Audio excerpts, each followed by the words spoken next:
Hello বন্ধুরা, রিয়া আর পারুলের cooking চ্যানেলে তোমাদের সবাইকে স্বাগত জানাই। আশা করি তোমরা সবাই খুব ভালো আছো, সুস্থ আছো। আমিও খুব ভালো আছি। আজকে তোমাদের কাছে নতুন একটা ব্লগ নিয়ে চলে এসেছি। তোমরা আমার নিশ্চয়ই মাসির বাড়ির সেকেন্ড দিনের ব্লগটা দেখেছো। তোমরা তাহলে জানবে যে আমি বলেছিলাম যে পরের দিনে আমি গোষ্ঠ মেলার ব্লগ নিয়ে চলে আসব। আমার মাসির বাড়ির কাছাকাছি হচ্ছিল গোষ্ঠ মেলা, তো আজকে আমি তোমাদের কাছে এই গোষ্ঠ মেলার ব্লগটা নিয়ে চলে এসেছি। আমি এই প্রথমবার গোষ্ঠ মেলায় আসলাম। আমি আগে কখনো গোষ্ঠ মেলায় আসিনি, কারণ আমি যেহেতু কলকাতায় থাকি, তো এখানে তো গোষ্ঠ মেলা বলে কিছুই হয় না। হ্যাঁ, আরও অনেক কিছুরই মেলা হয়, কিন্তু এই রকম গ্রামের সাইডের যে মেলাগুলো সেইগুলো এখানে দেখা যায় না।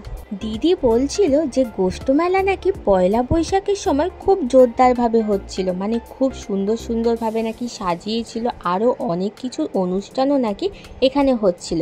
কিন্তু আমি তো আর ওই পয়লা বৈশাখের সময় আসতে পারিনি, কারণ পয়লা বৈশাখে বেঙ্গলি নিউ ইয়ার, তো ওই সময় তো ঘর থেকে কাউকে বেরাতে নেই, বছরের প্রথম বাঙালিদের। তো তাই জন্য আমি চলে এসেছিলাম 19-20 তারিখ নাগাদ। তাই জন্য এই মেলাটার একটু কিছুটা কমে গিয়েছিল, কিন্তু চারিদিকে তাও একটা জমজমাট ভাবটা ছিল।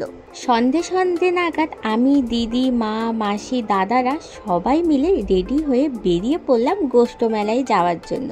গোষ্ঠ মেলায় আসার পর দেখলাম এখানে একটা সুন্দর মন্দির ছিল। এখানে সুন্দরভাবে রাধা কৃষ্ণ ঠাকুরকে খুব সুন্দর করে সাজিয়ে রাখা হয়েছিল।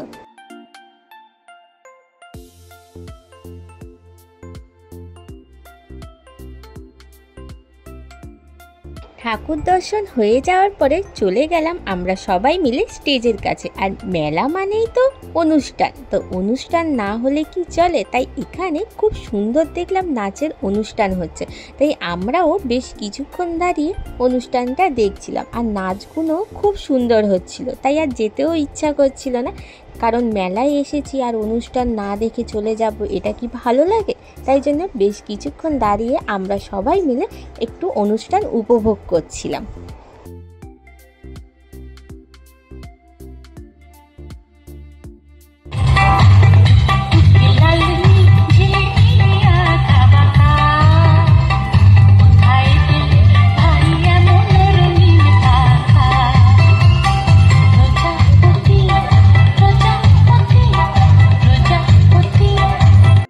অনুষ্ঠান তো দেখা হয়ে গেল, এরপরে চলে যেতে হবে খাবার দোকানে, কারণ মেলায় এসে আর খাবার দাবার না খেলে কি চলে। চলে গেলাম সোজা খাবার দোকানে। প্রথমে খেলাম ঘুগনিটাও খুব সুন্দর খেতে ছিল। তারপরে খেয়ে নিলাম পাপড়ি চাট।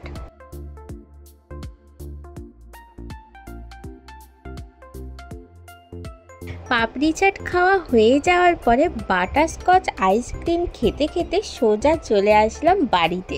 তাহলে বন্ধুরা, আজকে তোমাদের এই গোষ্ঠ মেলার ব্লগটা কেমন লাগলো সেটা কিন্তু আমাকে কমেন্ট বক্সে জানাবে। আর যদি ভালো লেগে থাকে লাইক, শেয়ার আর সাবস্ক্রাইব করতে একদমই ভুলবে না। দেখা হবে এই রকম আরও সুন্দর ব্লগ নিয়ে। টাটা বন্ধুরা।